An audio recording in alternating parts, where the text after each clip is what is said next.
Hi, my name is Salek Shafiqullah. I'm with the Forest Service BAER Team working on the Frye Fire in the Gila River Valley and in the Pinaleño Mountains. And I'm part of the BAER Team, and BAER stands for Burned Area Emergency Response. We are a team that comes in after the fire is starting to wind down and is out, and we evaluate post-fire risk. So we look at safety to the public and firefighters and the Forest Service. We look at property, potential property damage, and flooding and erosion risks. So essentially it's a rapid response team. Come in after the fire and look at all of those risks really quickly and try to abate them if we can. So who is on the team? It is led by soil scientists and hydrologists, and we work with lots of other specialists like archaeologists, biologists, and engineers.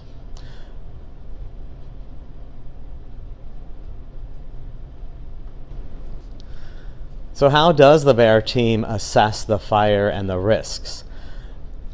One of the primary techniques is by mapping the interior of the perimeter of the fire. Traditionally, we see these maps with the perimeter and how large the fire is grown. Now the BAER team comes in to assess all the acres that are within that burn and give it different ratings of burn severity. So we map the fire with the help of satellite images and get on the ground and look at burn severity and traditionally put it into 3 classes. The map that we finally make is called a soil burn severity map, and we have 3 classes that are low severity, moderate severity, and high severity. Since fires burn within the perimeter in a mosaic or quilt-like pattern, not all areas of the fire burn the same. And so that is essentially the products that help us understand the complexity of the fire and the risk associated with the fire.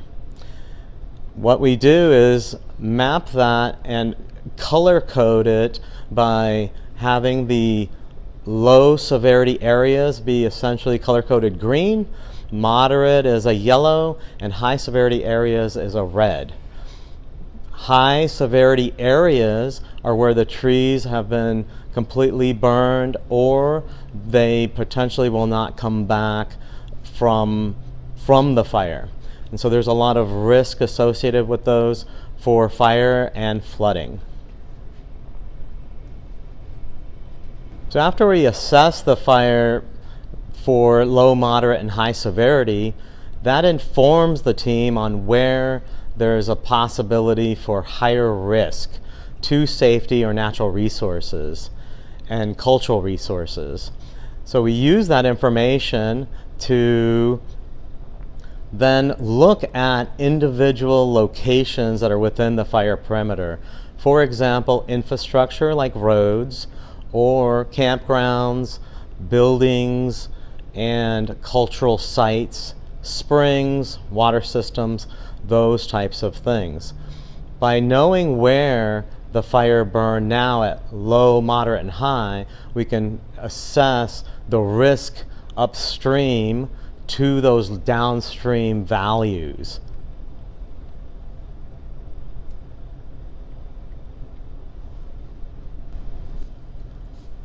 So we identify those risk areas and then start to put together lists of activities we call treatments that can minimize or mitigate some of those risks.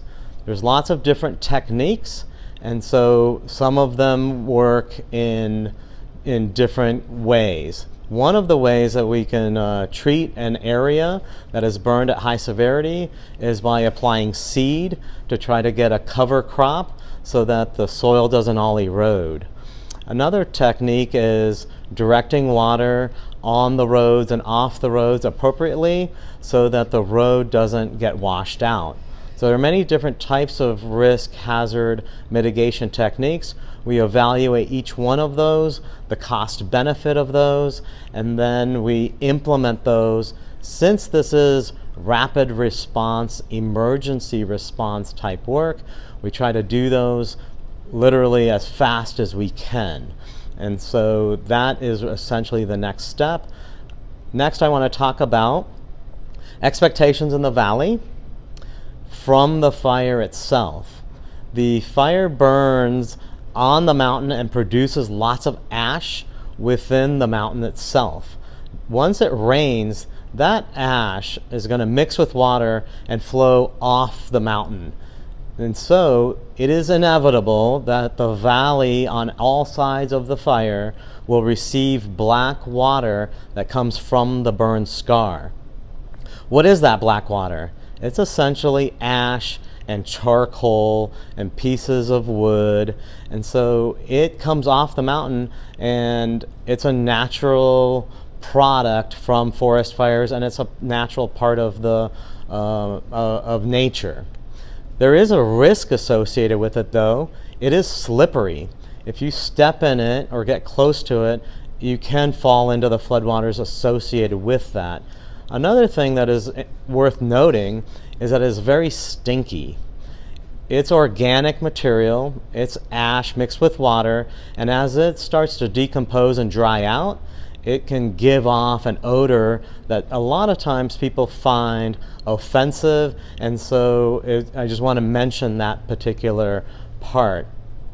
So when that soil and mud and ash and water come off the mountain, it really is it's dependent on how strong the rains are. If the rains are strong, then that ash and mud can flow further out into the valley, and if the rains come gently, then they can stay either on or in the canyons or on the national forest, and then maybe flow off later during heavier rains.